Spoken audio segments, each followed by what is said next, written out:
హైదరాబాద్ గడ్డ మర్డర్లకి అడ్డా. ఇవాళ మనం చూస్తున్నాం ఈ ఒక్క నెల అంటే ఈ జూన్ నెలలో ఎన్ని మర్డర్లు అయినాయి హైదరాబాద్ ఓల్డ్ సిటీలో కానీ చుట్టుపక్కల ఏరియాలో కానీ. నైట్ పూట 2 గంటల వరకు 3 గంటల వరకు 4 గంటల వరకు పొద్దుగాల వరకు షాప్లు ఓపెన్ పెడుతున్నారు, హోటళ్ళు ఓపెన్ పెడుతున్నారు. దానికి కంట్రోల్ చేయడానికి మర్డర్ లేక కావద్దు, దానికి కంట్రోల్ చేయడానికి పోలీసు వాళ్ళు వాళ్ళ స్టైల్లో వాళ్ళు పనిచేస్తున్నారు. ఇంకొక వైపు ఓల్డ్ సిటీలో ఎంఐఎం ఎమ్మెల్యేస్ కానీ పోలీసు వాళ్ళ పైన ఒత్తిడి తీసుకొని వస్తున్నారు, పోలీసు వాళ్ళకి తిడుతున్నారు. అది బయటకు వస్తలేదు కానీ తెలుస్తుంది కదా. ఎందుకు షాపులు నువ్వు బంద్ చేపిస్తున్నావు, నువ్వు లా అండ్ ఆర్డర్ మెయింటైన్ చేయకపోతే ఇక్కడ నుంచి ట్రాన్స్ఫర్ చేయించుకో, లేకపోతే మేము ట్రాన్స్ఫర్ చేపిస్తాం. ఆ విధంగా కూడా బెదిరిస్తున్నారు ఈ ఎంఐఎం ఎమ్మెల్యేస్. ఒకవైపు ఈ ఎంఐఎం ఎమ్మెల్యేస్ ఉన్నారు, ఇంకోవైపు అసదుద్దీన్ ఓవైసీ. నీ పార్లమెంట్ క్షేత్రంలో కదా ఎక్కువ మర్డర్లు అయినాయి.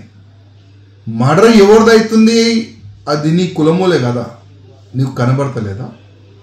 దానికే కంట్రోల్ చేయడానికి పోలీసు వాళ్ళు యాక్షన్ తీసుకుంటున్నారు.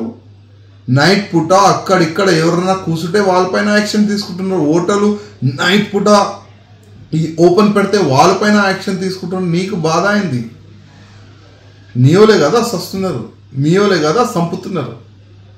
కానీ పోలీసు వాళ్ళ పైన ఒత్తిడి తీసుకొని రానికి అసదుద్దీన్ ఓవైసీ కానీ వాళ్ళ ఎమ్మెల్యేస్ కానీ బాగా ప్రయత్నం చేస్తున్నారు. వాళ్ళ ప్రయత్నంలో ముఖ్యమంత్రి కూడా భయపడి పోలీస్కి సెట్ బ్యాక్ చేయిస్తారేమో అని నేను అనుకుంటున్నా. ఇవాళ మనం చూస్తున్నాం బాలాపూర్ కానీ, టప్పజపుత్రా కానీ, షాలీబండ కానీ, బేగంపేట్ కానీ, మల్లాపల్లి కానీ, ఆసిఫ్ నగర్ కానీ, కాలాపత్తర్ కానీ, కాచిగూడ కానీ, మేడ్చల్లో పొద్దుగాల పొల్యూషన్ పక్కనే దోపిడీ కూడా జరిగింది. ఈ పోలీస్ లిమిట్లో మర్డర్లు అవుతున్నాయి, దొంగతనం జరుగుతుంది.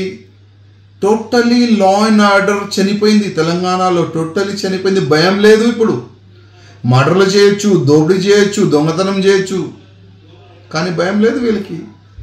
అందుకోసం ముఖ్యమంత్రి గారికి ఒక నివేదిక, ఏ రాజకీయ నేతలు ఒత్తిడి తీసుకొని వస్తే దానికి మీరు భయపడకండి, మీరు లా అండ్ ఆర్డర్ మెయింటైన్ కానీ మీరు ఏం పోలీసు వాళ్ళకి ఆదేశం ఇస్తారు, పోలీసు వాళ్ళు మీ ఆదేశం ఫాలో చేయాలి, అసదుద్దీన్ ఓవైసీ ఆదేశం ఫాలో చేయకూడదు.